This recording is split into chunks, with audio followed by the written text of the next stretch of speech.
So hello everyone, let's start our new chapter, which is chapter number 2, force and motion.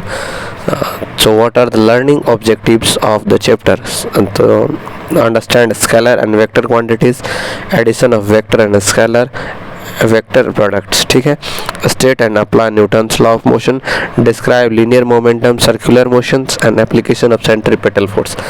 तो यही सब हम आज पढ़ने वाले हैं चैप्टर नंबर 2 में. तो चलिए थोड़ा डिटेल में जानते हैं. तो पहला टॉपिक क्या है हमारे पास, scalar and vector quantity. So scalar quantities आप पहले भी सुने होंगे 10th में, स्केलर और वेक्टर, जिसको हम हिंदी में बोलते हैं सदिश राशि और अदिश राशि. तो वही चीज़ है, थोड़ा ब्रीफ में और डिटेल में जानेंगे आज. चलिए तो क्या है पहला topic, scalar quantities are those quantities which have only magnitude but no directions.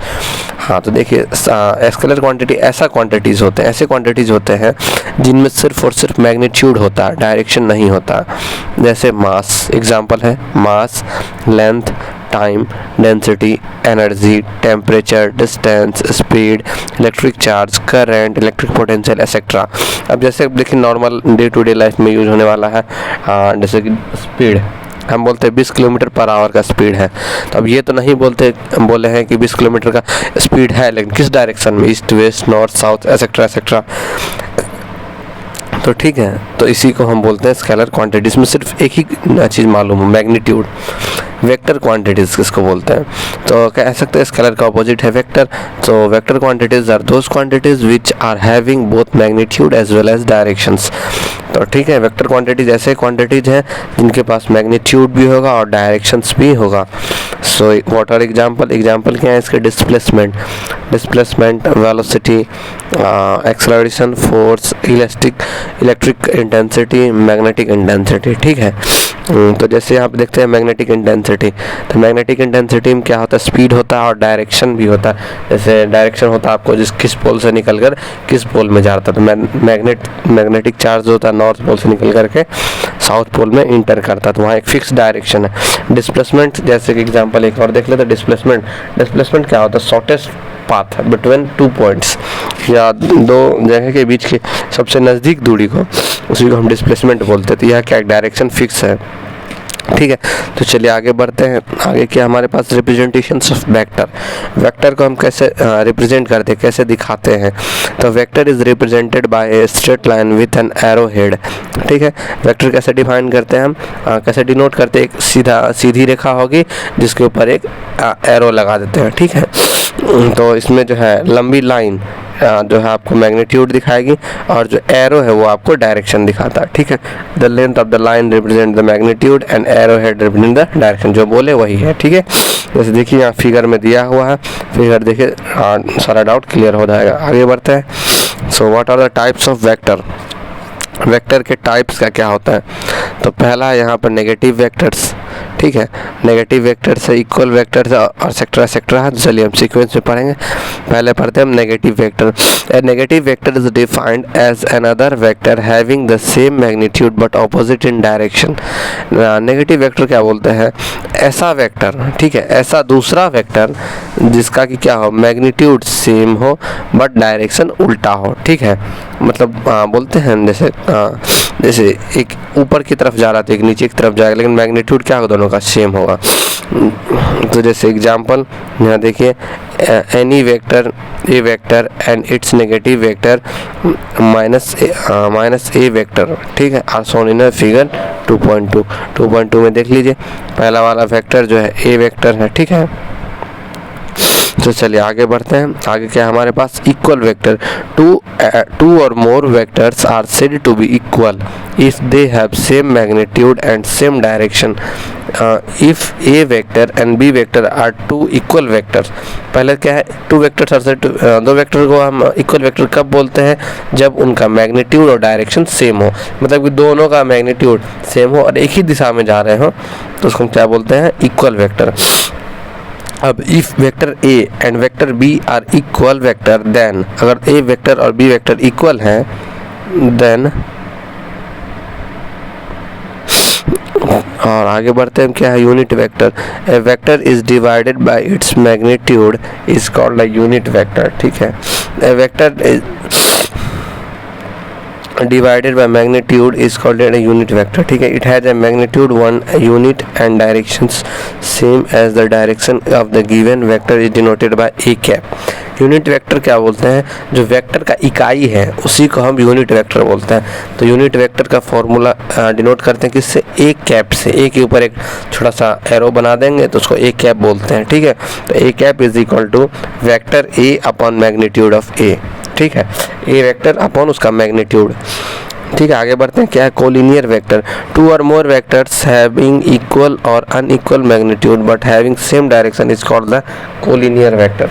2, 3 या उससे अधिक वेक्टर जब एक ही डायरेक्शन में जा रहे हो बट पर उनका मैग्नीट्यूड चेंज हो तो उसको हम क्या बोलते हैं? Collinear vector.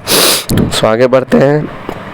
आगे क्या है हमारे पास? Zero vector, A vector having zero magnitude and arbitrary directions an arbitrary direction be not fixed is called the zero vector, denoted by a zero. ठीक है, वेक्टर आर्बिट्ररी डायरेक्शन, इसका डायरेक्शन फिक्स नहीं, मतलब रैंडम है, जा रहा किधर रहा है फिर किधर घूम जा रहा है। ठीक है, तो ऐसे वेक्टर को हम क्या बोलते हैं? Zero vector. सो आगे एक बहुत ही इंपॉर्टेंट टॉपिक है, बहुत बार एग्जाम में पूछा भी गया 6 नंबर 4 नंबर में प्रूफ में। तो क्या है? Law of addition of vector जी। ठीक है, इसमें 2 लॉ हम पढ़ेंगे। ठीक है, वेक्टर लॉ ऑफ एडिशन में 2 लॉ है, पहला है ट्राइंगल लॉ, दूसरा है पैरेललोग्राम लॉ।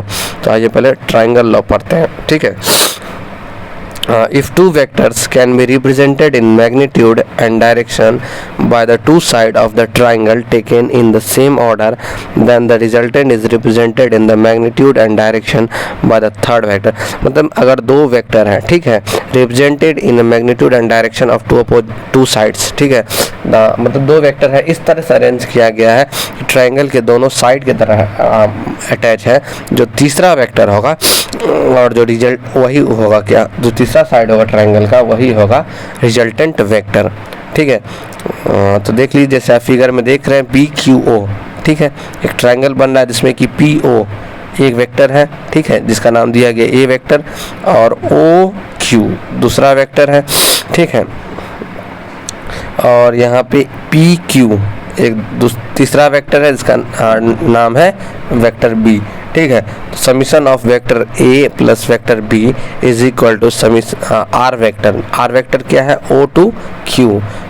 ठीक है, यहाँ फिगर में देख रहे हैं। चलिए आगे इसका ढलकर से देख लेते हैं क्या होता है। Magnitude of resultant is given bye, तो रिजल्टेंट कैसे निकालते हैं? रिजल्टेंट का मैग्नीट्यूड, तो इसका फॉर्मूला होता है R is equal to A vector A square plus B square plus 2AB cos theta root under में। ठीक है, तो ये फार्मूला याद रखिए, बहुत VBI फार्मूला है, बहुत बार इसे ऑब्जेक्टिव पूछे जाता है। And a direction of the resultant is given by tan beta. tan beta is equal to B sin theta upon A plus B cos theta. I hope यहाँ तक क्लियर होगा। चलिए ठीक है, आगे हम बढ़ते हैं parallelogram law of vector addition. ठीक है, तो इसमें क्या है? It state that if 2 vector acting simultaneously at a point can have represented both in a magnitude and direction by the 2 adjacent side of parallelogram, the resultant is represented by the diagonal of the parallelogram passing through that point. So parallelogram law basically क्या कहता है कि अगर 2 vector अगर parallelogram का side बना रहा है तो उनका जो रिजल्टेंट होगा वो क्या होगा? डायगोनल साइड हो पैरेललोग्राम होगा वही उनका रिजल्टेंट होगा। तो फॉर्मूला देख लेते हैं। मैग्नीट्यूड ऑफ रिजल्टेंट वेक्टर का क्या है? R is equal to P square plus Q square plus 2AB cos theta. या P वेक्टर देखिए कहाँ से कहाँ तक है? O से A तक है। ठीक है, Q वेक्टर कहाँ से कहाँ तक? O से D तक है। तो रिजल्टेंट क्या होगा? डायगोनल होगा। डायगोनल क्या है? OB। ठीक है, तो OB वेक्टर क्या होगा? इसका रिजल्टेंट होगा। और थीटा देख रहे होंगे आप, थीटा जो है बड़ा वाला एंगल है, एंगल AOD है थीटा। ठीक है, इस बात को ध्यान में रखिए, कंफ्यूजन नहीं करना है। चलिए आगे बढ़ते हैं। तो डायरेक्शन कैसे मिलेगा? तो tan phi से, tan phi is equal to Q sin theta upon P plus Q cos theta. ठीक है, चलिए आगे बढ़ते हैं। तो आगे क्या है? Scalar and vector product. ठीक है, तो अभी तक हम क्या पढ़ रहे थे? एडिशन पढ़ रहे थे। ठीक है, अब हम यहाँ से पढ़ेंगे प्रोडक्ट मतलब गुणन के बारे में। सो मल्टीप्लिकेशन ऑफ वेक्टर पहला होता है स्केलर प्रोडक्ट जिसको कि डॉट प्रोडक्ट कहते हैं, ठीक है। दूसरा होता है वेक्टर प्रोडक्ट जिसको कि क्रॉस प्रोडक्ट कहते हैं, ठीक है। तो आइए पढ़ते हैं। Two vector is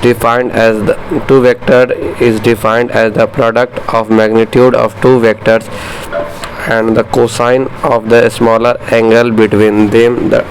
The dot product of vector A and vector B can be represented as A vector dot B vector is equal to AB cos theta. तो बेसिकली यहाँ क्या होता है स्केलर प्रोडक्ट या कि डॉट प्रोडक्ट बोलते हैं, ठीक है। डॉट प्रोडक्ट मीन्स जो पॉइंट होता है ना उसी को डॉट प्रोडक्ट भी बोलते हैं, ठीक है। तो इसका डेफिनेशन से क्या समझ में आया हमको, तो A vector dot B vector is equal to A B cos theta, जो कि कॉस थीटा क्या होगा, angle between the two vectors line. Vector और एक क्रॉस प्रोडक्ट, वेक्टर प्रोडक्ट या क्रॉस प्रोडक्ट। तो vector of the two defined as the vector having magnitude equal to the product of magnitude of the two vectors and the sine angle between them। मतलब basically same है, but इसमें जो होगा दो vectors के बीच का जो एंगल होगा A vector cross B vector is equal to A B sine theta N cap होगा, ठीक है। इसमें मतलब वेक्टर आंसर भी मिलेगा, और स्केलर प्रोडक्ट में होता है वेक्टर मल्टीप्लाइड बाय वेक्टर, तो स्केलर आंसर मिलेगा, ठीक है। Definition of distance, displacement, speed and velocity. तो हम कुछ चीज़ों से अवेयर होंगे, जैसे डिस्टेंस, डिस्प्लेसमेंट आपने 10th क्लास में पढ़ा होगा, 12th में पढ़ा होगा, ठीक है। चलिए उन्हीं को थोड़ा सा एक बार रिकैप कर लेते हैं। So what is distance? The path covered by an object during its motion is called the distance. The distance is a scalar quantity. ऐसा यूनिट इसका क्या होगा, मीटर होगा। डिस्टेंस क्या होता है, एक एक्चुअल पाथ जो आप ट्रेवल करते हैं, जो बॉडी ट्रेवल कर रही है, उसी को क्या बोलते हैं हम, डिस्टेंस, ठीक है। स्केलर क्वांटिटी है, ठीक है, कोई मतलब नहीं है आप किधर जा रहे हैं नहीं जा रहे हैं, बट जो आप दूरी चल रहे हैं, ठीक है, वही एक डिस्टेंस हो जाएगा। इसका ऐसा यूनिट क्या होता है, मीटर होता है, ठीक है। आगे बढ़ते क्या है, displacement. The shortest distance between two point is called displacement. It is a vector quantity, ऐसा unit metre, dimensional formula L, ठीक है। डिस्प्लेसमेंट क्या होता है, एक शॉर्टेस्ट पाथ होगा, ठीक है, shortest path between two points, इसी को क्या बोलते हैं हम, displacement. Speed, the rate of change of distance is called the speed. Speed is a scalar quantity, ठीक है। स्पीड किसको बोलते हैं, the rate of change of distance. अब देखिए जहाँ पर भी द रेट की बात होगी ना तो समझ जाएगा डिवाइड बाय टाइम है, ठीक है। तो स्पीड क्या है, rate of change of distance, distance के चेंज करने का मतलब चेंज कितना कर रहा है कितने टाइम पर, उसी को स्पीड बोलते हैं, ठीक है। क्या है, स्केलर क्वांटिटी है, इसका यूनिट क्या है, मीटर पर सेकेंड, ठीक है। ms की पावर -1 भी हो सकता है, लिख सकते हैं, लिखने का तरीका। Linear velocity, the time rate of change of displacement, v is equal to displacement by time, ठीक है। तो यूनिट ऑफ वेलोसिटी क्या है, मीटर पर सेकेंड, ठीक है। Dimensional formula m0 l1 t1, ठीक है। मास का कोई यूज नहीं, पर l है, t है। एक्सेलरेशन क्या बोलते हैं, the change in velocity per unit time is that is the time rate of change of velocity, ठीक है। Acceleration equal to change in velocity by time. तो चेंज इन वेलोसिटी क्या होता है, initial final velocity minus initial velocity, ठीक है। तो units of acceleration किसको बोलते हैं, सीरियस यूनिट में आता है सेंटीमीटर पर सेकेंड स्क्वायर, ठीक है। और ऐसा यूनिट होता है मीटर पर सेकेंड स्क्वायर। डायमेंशनल फार्मूला क्या होगा इसका, m0 l1 t2। एक नया टॉपिक जो कि बहुत इंटरेस्टिंग टॉपिक है, क्या नाम है इस टॉपिक का, फोर्स, ठीक है। Force is the agent that produces acceleration in the body on which it acts, ठीक है।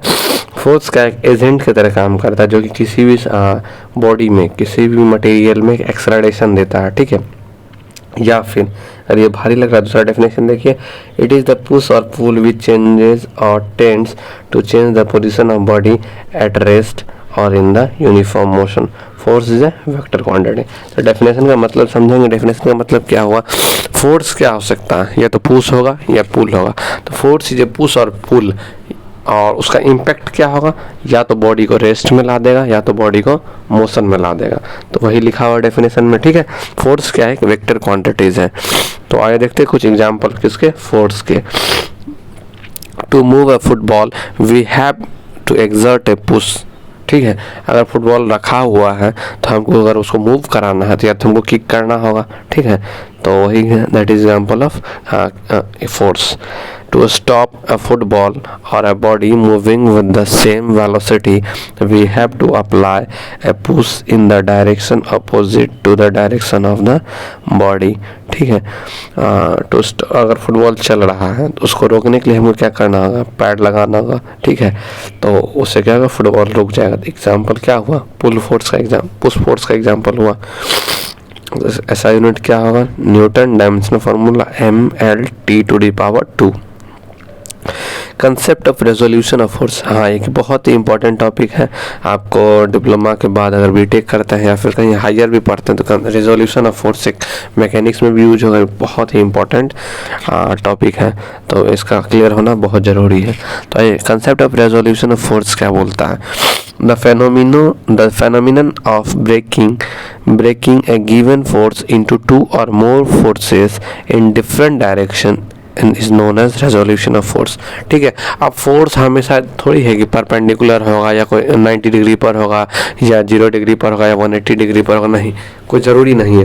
फोर्स किसी भी एंगल पर हो सकता है, कहीं भी हो सकता है, ठीक है।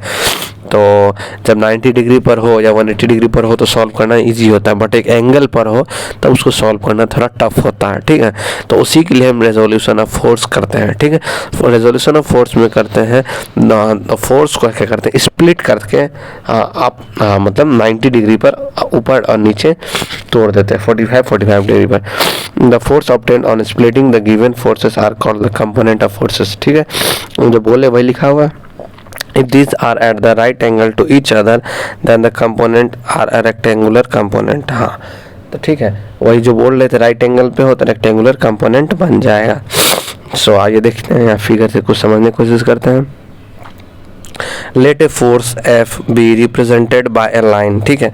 एक फोर्स एफ है जो कि रिप्रेजेंट हो रहा है कहाँ से, लाइन ओ पी से, ठीक है। ओ पी कोई एक फोर्स है।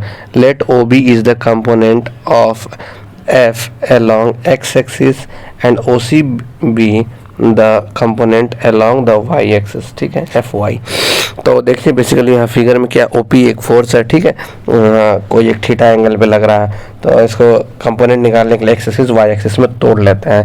तो जब एक्स एक्सिस में तोड़ते हैं जिसके साथ एंगल लगा होता है, जिसका थीटा एंगल बन रहा होता है उसको हम कहते हैं कॉस थीटा, और जो जिसका थीटा नहीं बन रहा होता है उसको हम कहते हैं साइन थीटा। तो यहाँ आप देखिए थीटा किस एक्सिस में, एक्स एक्सिस में है, तो यहाँ क्या होगा, F x is equal to F cos theta.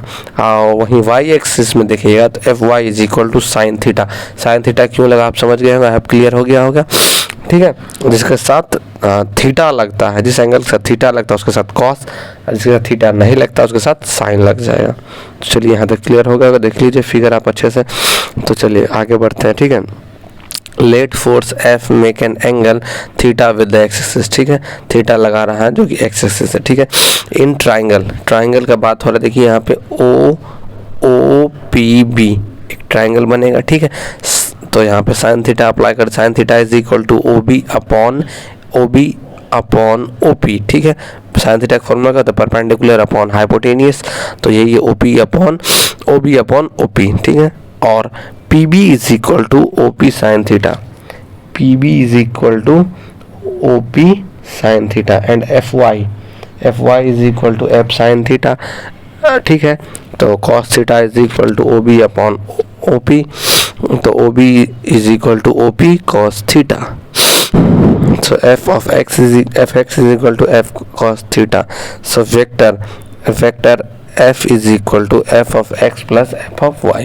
तो जब भी कंपोनेंट निकालते हैं तो जो फोर्स है जिसका निकाले हैं तो उसका जो रिजल्टेंट का क्या होगा, summation of forces in x direction equal plus summation of forces in y direction.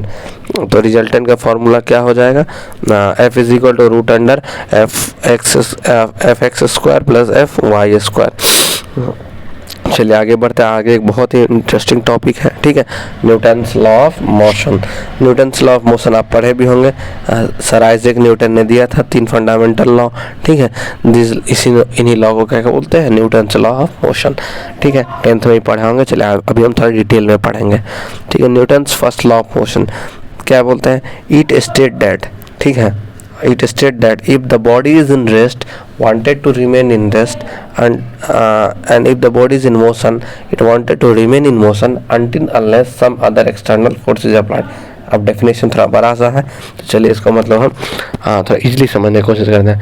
मतलब अगर कोई बॉडी या फिर कोई ऑब्जेक्ट, कोई धातु अगर स्थिर है तो स्थिर ही रहना चाहेगा, ठीक है। अगर कोई धातु अगर मोशन में है तो वो मोशन में ही रहना चाहेगा, ठीक है। अगर जैसे हम देखेंगे, जैसे हमारे सोसाइटी में भी कोई गरीब है तो मतलब वो भी ज़्यादा अमीर हो, लेकिन जो अमीर हो जाता है ज़्यादा अमीर हो, ठीक है। तो उसी तरह है कि कोई मतलब अपने मर्जी से नहीं होता, ठीक है। किसी ने रुकता, अगर कोई चल रहा है तो उसके पीछे कोई कंडीशन है, कोई रुका हुआ है उसके पीछे भी कोई कंडीशन है। फॉर एग्जाम्पल यहाँ देखिए, the book laying on a table will not move at its own, ठीक है। जैसे कोई मेज पर किताब रखा हुआ तो तब तक नहीं मूव करेगा जब तक हम उसको धक्का नहीं देते, ठीक है। या फिर अगर कोई जैसे हम क्लास में भी देखते होंगे, चलता हुआ पंखा बच्चा लोग हाथ से रोक लेता है, तो करता क्या है, वही न्यूटन्स का फर्स्ट लॉ।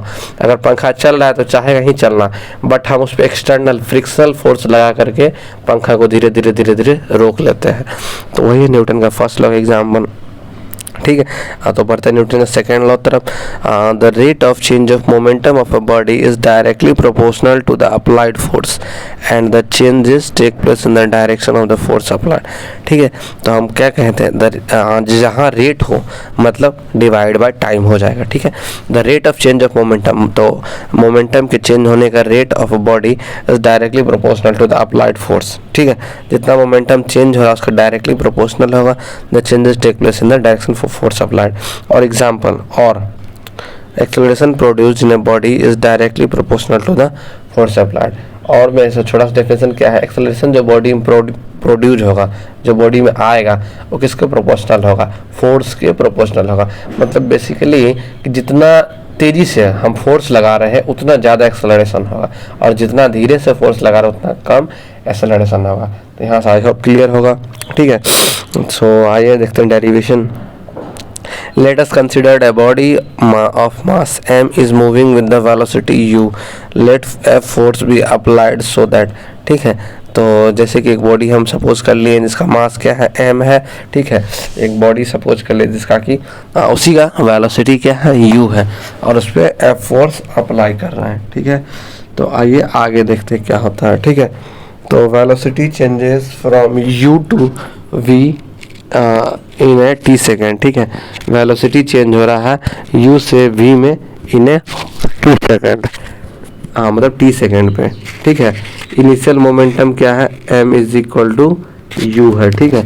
फाइनल मोमेंटम क्या है, m is equal to v है। तो टोटल चेंज इन मोमेंटम क्या हो जाएगा, फाइनल माइनस इनिशियल, ठीक है। यहाँ देखिए वही क्या हुआ, the rate in change in momentum will be, तो rate in change of momentum क्या होगा, M V minus M U upon time, ठीक है। तो न्यूटन सेकेंड लॉ का डेरिवेशन क्या था, फोर्स किसके डायरेक्टली प्रोपोर्शनल होगा, change in rate of change in momentum. तो rate of change of momentum तो आ गया है, तो उसको क्या कर दिए, प्रोपोर्शनल कर दिए फोर्स के, ठीक है। अब ऊपर से देखिए m कॉमन ले लिए हैं, f directly proportional m common, sorry यहाँ प्रिंटिंग मिस्टेक है, बट v माइनस u होगा, v माइनस m नहीं होगा, ठीक है। तो आप थोड़ा सा कर लीजिएगा। तो force directly proportional to m common v minus u upon time, but v minus u upon time को हम क्या लिख सकते हैं, change in velocity with respect to time. और इसी चेंज इन वेलोसिटी को क्या लिखते हैं, विद रिस्पेक्ट टू टाइम, हम इसी को एक्सेलरेशन बोलते हैं। आप पढ़े होंगे 10th क्लास में, याद कीजिए, ठीक है। ऊपर भी हम डेफिनेशन बताए थे।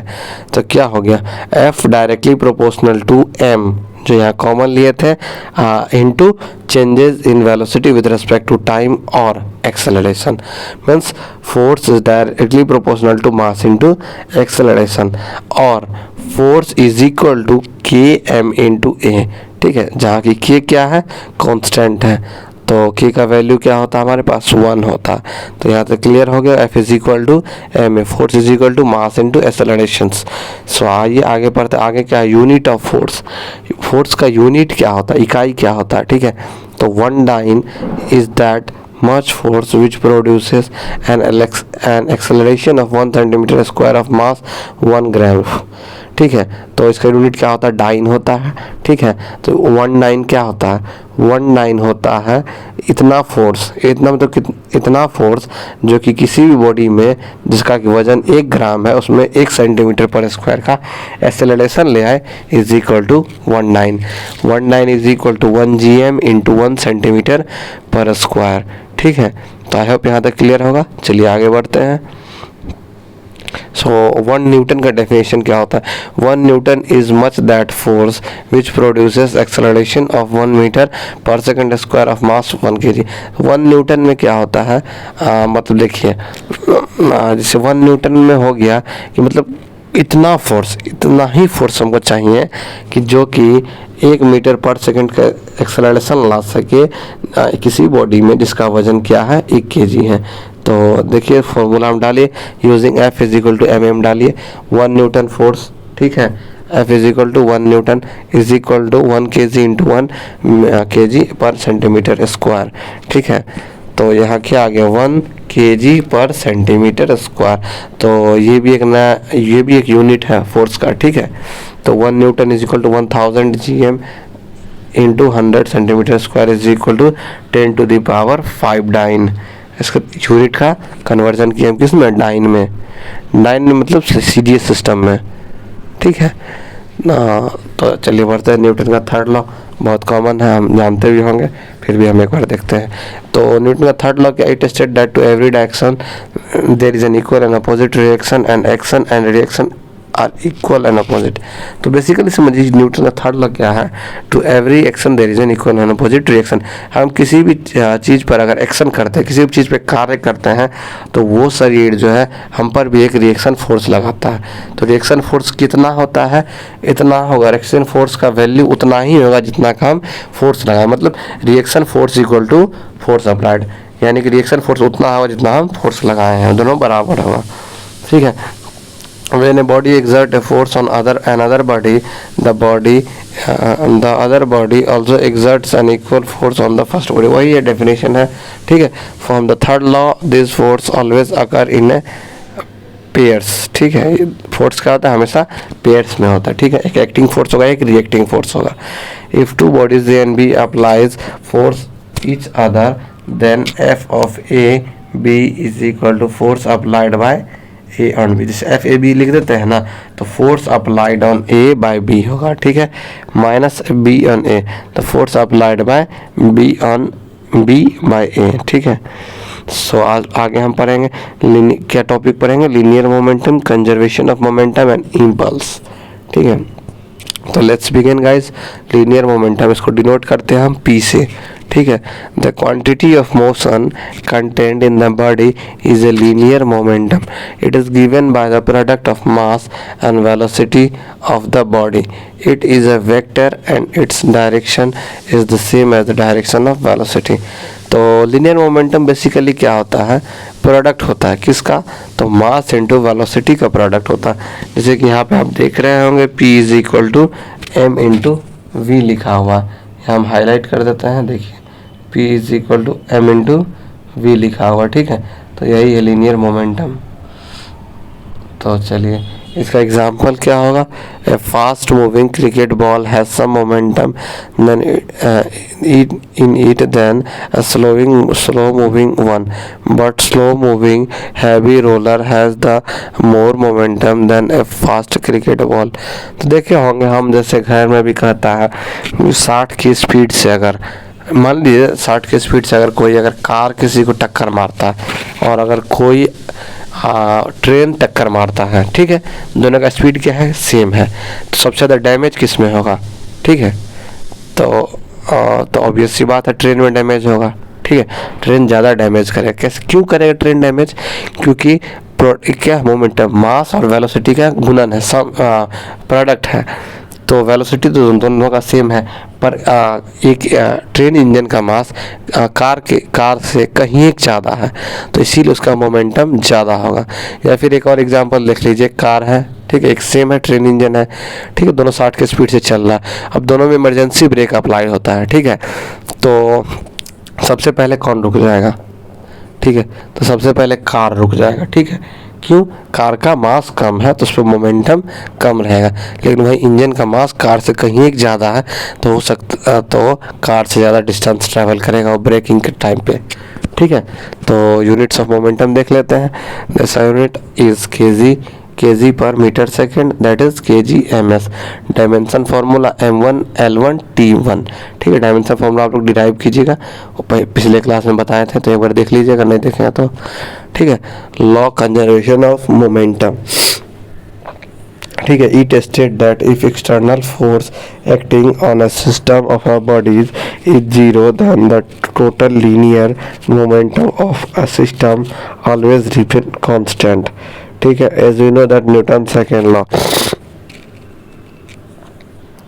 F is equal to dp upon dt. If F is equal to 0, thus F is equal to dp upon dt is equal to 0. Hence momentum is constant. तो लॉ कंजर्वेशन ऑफ मोमेंटम क्या बोलता है? Momentum is constant, ठीक है। तो application कहाँ होता है law of conservation of momentum का? तो रिकॉइल ऑफ गन, ठीक है। पहला एग्जांपल देखते हैं, एप्लीकेशन में क्या है? Recoil of gun. When a bullet is fired with the gun, a bullet moves forward direction and the gun recoil and pushed backward. तो देखे होंगे आप, जैसे बिहार पुलिस या कोई भी स्टेट पुलिस जो होते हैं, या फिर ज़्यादातर होम गार्ड जो होते हैं, उनके पास एक बंदूक जाता है लकड़ी वाला, ठीक है।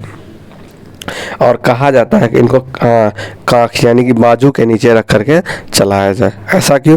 क्योंकि जब बुलेट आगे फायर होता है तो गन पीछे रिकॉइल होता है, न्यूटन का थर्ड लॉ, एक्शन और रिएक्शन, ठीक है। तो इसीलिए अगर वो छाती के सामने रख करके चलाएंगे तो हो सकता है कि रिकॉइल ऑफ गन के वेलोसिटी से छाती टूट जाए, ठीक है, डैमेज हो जाए। इसीलिए उसको काख में या बाजू में रख करके चलाया जाता है, ठीक है। आगे देखते हैं हम। हाँ, तो देखिए यहाँ क्या है, मास ऑफ बुलेट है small m, u initial velocity of bullet, m mass of capital M, mass of gun capital V velocity of gun. The gun and bullet from the isolated system, so the total momentum of the gun and bullet before firing zero होगा, ठीक है। Fire होने से पहले दोनों rest में है तो टोटल मोमेंटम क्या होगा? Zero. Total momentum of gun and bullet after firing is equal to mu plus mv, ठीक है, होगा। तो लॉ कंजर्वेशन ऑफ मोमेंटम क्या बोलता है? तो initial momentum equal to final momentum. Initial momentum क्या था हमारे पास? जीरो था। फाइनल मोमेंटम क्या है? तो small mu plus capital mv, ठीक है। तो इसको प्लस इक्वल टू जीरो, ठीक है। तो इक्वल के एक साइड ले आएंगे यहाँ से, ठीक है। तो velocity is equal to minus mu upon m। This is the expression for recoil velocity of gun, ठीक है। अब आपसे पूछ दे कि बुलेट तो निकल गया भाई साहब, लेकिन आप बताएं कि जो बंदूक है पीछे जो जाएगा उसका वेलोसिटी क्या होगा? तो उसके वेलोसिटी के लिए यही फॉर्मूला क्या है? v is equal to minus mu upon m, ठीक है। इसको नोट डाउन कर लीजिएगा, बंदूक वाले पर 1 से 2 न्यूमेरिकल आता है, ठीक है। तो यहाँ पे एक नेगेटिव साइन है, ठीक है। तो नेगेटिव साइन क्या मतलब है? Here negative sign shows the motion of the gun is in opposite direction, ठीक है। नेगेटिव का मतलब है डायरेक्शन अपोजिट है, ठीक है, टू द बुलेट। बुलेट के रेस्पेक्ट में डायरेक्शन क्या अपोजिट है। Velocity of gun is inversely proportional to mass, ठीक है। वेलोसिटी ऑफ गन जो होगा किसके प्रोपोर्शनल होगा? मास के प्रोपोर्शनल होगा।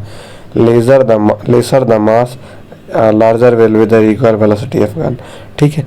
मास जितना कम होगा तो रिकॉइल वेलोसिटी उतना ज़्यादा होगा, इसीलिए लकड़ी वाले में मास बढ़ाया जाता ताकि रिकॉइल वेलोसिटी कम हो।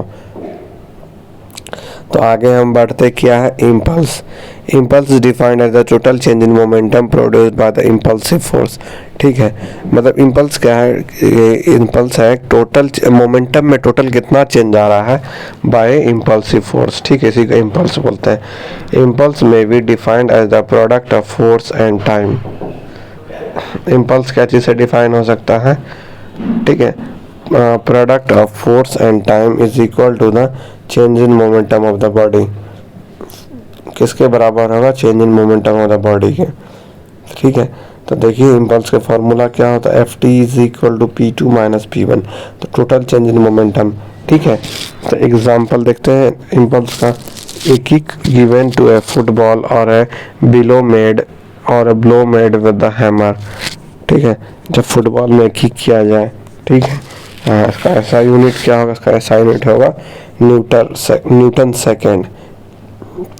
तो आगे हम पढ़ते हैं 2.8 में क्या, circular motion. The motion of a body in circle or a fix radius is called the circular motion.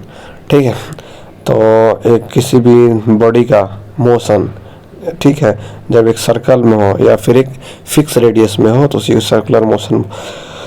ठीक है, या फिर अब ऐसे एक एग्जांपल देख लेते हैं। बचपन में हम लोग भी करते थे, आप लोग भी किए होंगे, जैसे रस्सी बांध लेते थे गिट्टी में और उसको घुमाते थे हवा में, तो गिट्टी का क्या होगा? सर्कुलर मोशन में होगा।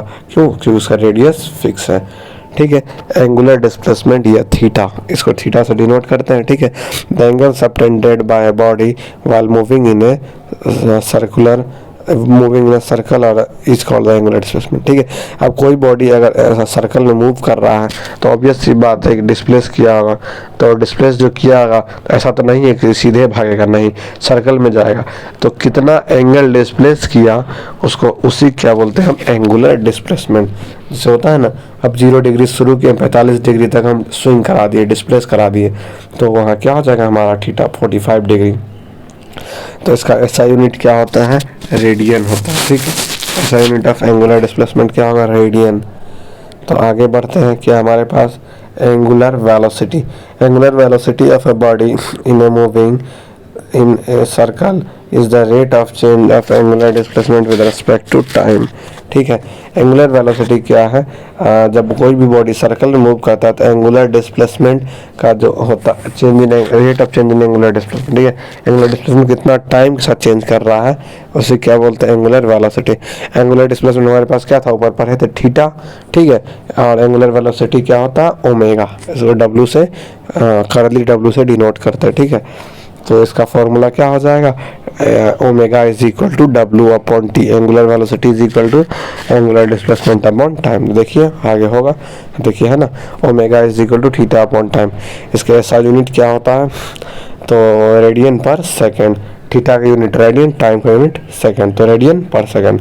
टाइम पीरियड क्या होता है? Time taken by a body in moving in a circle to complete one cycle is called the time period. It is denoted by T. Time period क्या बोलता है? Time taken by body in moving circle to complete one cycle. ठीक है, frequency क्या होता है? इसको denote करते हैं एन से। The number of cycle completed by body in 1 second is called frequency. Frequency क्या बोलते हैं? नंबर ऑफ साइकिल, कितना साइकिल कंप्लीट कर रहा है एक बॉडी 1 सेकेंड में, इसी को हम क्या बोलते हैं? Frequency. It is the reciprocal of time period N. N is equal to 1 upon time हो जाएगा। ठीक है, उसके बाद क्या होगा? Angular accelerations. The time rate of change of angular velocity of a body. ठीक है, it is denoted by alpha. It is denoted by alpha. Let angular velocity of a body moving in a circle changes from omega 1 to omega 2 in time t. तो इसका formula क्या हो जाएगा? Alpha is equal alpha is equal to omega 1 minus omega 2 upon time. Omega क्या था हमारा? Angular velocity. तो इसका ऐसा यूनिट क्या हो जाएगा? Radian per second square. ठीक है, तो चलिए आगे देखते हैं relationship between linear and angular velocity. तो एक रिलेशनशिप जो ज्वाइन करता है किसको? Linear velocity, linear and angular velocity. Considered a body is moving in a circle of radius r. Let it start from A and reaches B after time t. So that angle B of A is equal to theta. तो angle is equal to arc by radius. तो arc क्या हमारे पास? A B upon O A is equal to S upon R. तो S is equal to R theta. Dividing both side by time, अगर time से divide कर दे तो क्या होगा, here s upon t is equal to b linear velocity and theta upon t is equal to angular velocity, hence v is equal to gamma omega. ठीक है, तो ये एक नया फार्मूला है, इसको आप लोग याद रखिएगा। ठीक है, आप एक बहुत इंटरेस्टिंग टॉपिक पढ़ने वाले हैं हम, सेंट्रीपेटल और centrifugal forces. The force acting along the radius toward the center of the circle to keep a body moving with the uniform speed in a circular path is called centripetal force. It is noted by Fc. Fc is equal to mv square upon r. For example, इसका example देखते हैं, a stone tied at one end of the string whose other end is held in hand when around in the air, centripetal force is supplied by tension in a string. तब देखते हैं हमें, अगर कोई हम ये पत्थर को अगर धागा में बांध करके घुमाते हैं तो वहाँ एक फोर्स लगता है, ठीक है, जो उसको अंदर की ओर खींच कर करके रखता है। ठीक है, हाथ में बांध करके रखता है, उसी फोर्स को हम क्या बोलते हैं, सेंट्रीफ्यूगल फोर्स। उसको डिनोट करते हैं एफ सी से, उसका फॉर्मूला होता है F C is equal to M B square upon R. M B square centrifugal force. Centrifugal force, a force moving in a circle with a uniform speed experienced from a force in direction away from the center of the circle. This force is called the centrifugal force। ठीक है, अब एक ऐसा force भी होता है जो stone जो हम बांध कर घुमा रहे हैं उसको क्या करता है, चाहता है कि रस्सी से तोड़ करके हम बाहर फेंक दें। ठीक है, तो उस फोर्स को क्या बोलते हैं हम, सेंट्रीफ्यूगल फोर्स। जैसे कि आप देखते होंगे cream separation from the milk, milk से जब हम क्रीम निकालते हैं, ठीक है, सेंट्रीफ्यूगल फोर्स। ठीक है, और या फिर जब ब्लड से जो डीएनए या ब्लड चेक वगैरह करते हैं तो ब्लड से जब लिक्विड निकालते हैं तो उसको भी सेंट्रीफ्यूगल मशीन में करते हैं। ठीक है, ब्लड का मिल्क का क्वालिटी जब चेक करते हैं तो वो भी सेंट्रीफ्यूगल मशीन से करते हैं। ठीक है, तो आगे बढ़ते हैं, क्या है एप्लीकेशन है, किसका है, centripetal force in a banking of roads. तो देखिए, बैंकिंग ऑफ रोड्स मतलब बैंकिंग, लोन वोन देने वाला बैंक नहीं, पैसा जमा करने वाला बैंक नहीं। बैंकिंग जब देखे होंगे हाईवे वगैरह पर, जब एक शार्प कर्व आ जाता है तो वहाँ देखेंगे जब दो लेन हो तो एक लेन ऊंचा होता है, एक लेन नीचा होता है, तो इसी को हम क्या बोलते हैं, बैंकिंग ऑफ रोड्स। ठीक है, तो आइए देखते हैं इसके बारे में डिटेल में। So while traveling on a road, you must have noticed that the outer edge of the circular road is slightly raised। ठीक है, वही जो बोले हैं कि बाहरी किनारा जो होता है ऊपर उठा हुआ होता है, above as compared to the inner edge of the road, जो अंदरूनी किनारा था उससे रेशियो में बाहर का किनारा उठा हुआ होता है। This is called the banking of road. So angle of banking, ये क्वेश्चन जो है बहुत बार 6 नंबर में पूछ दिया था सीधे बैंकिंग ऑफ रोड के बारे में, तो आपको लिखना होगा डेफिनेशन बैंकिंग ऑफ रोड का एप्लीकेशंस। ठीक है, एंगल, ठीक है, थोड़ा सा अगर कुछ फिगर वगैरह बना दे तो बहुत बढ़िया। चलिए देखते हैं क्या है angle of banking. Angle through which the outer edge of the circular rod raise above the inner edge of the circular rod is called the angle of banking। Application of centripetal forces in a banking of centripetal force का क्या application था banking of road में, तो देखिए m is small m is equal to mass of vehicle, r is equal to radius, v is equal to uniform velocity, theta is equal to angle of banking। At the body two forces act। ठीक है, number 1 weight mg of the vehicle vertically downward. ठीक है, दूसरा होगा normal reaction जिसका की value होगा r makes an angle of theta and resolve the forces in 2 component. ठीक है, that is r sin theta toward the centre and r cos theta vertically upward and balance the weight. ठीक है, तो यह figure में देख लीजिए, r sin theta जो है वर्टिकल लग रहा है, r cos थीटा ऊपर लग रहा है, उसको काउंटर या कि बैलेंस करने के लिए m जो है नीचे फोर्स लग रहा है। इससे क्या होगा, व्हीकल का एक्सीडेंट को अवॉइड किया जाएगा। ठीक है, r sin theta provide the necessary centripetal forces m v square upon r sin theta is equal to m v square upon r cos theta is equal to f g। तो divide equation 1/2 we get, तो देखिए r sin theta upon r cos theta mb square r upon mg को जब हम divide कर देते हैं तो क्या बन के आ रहा है मेरे पास, tan theta is equal to v square upon R G. तो theta is equal to tan inverse v square upon R ji.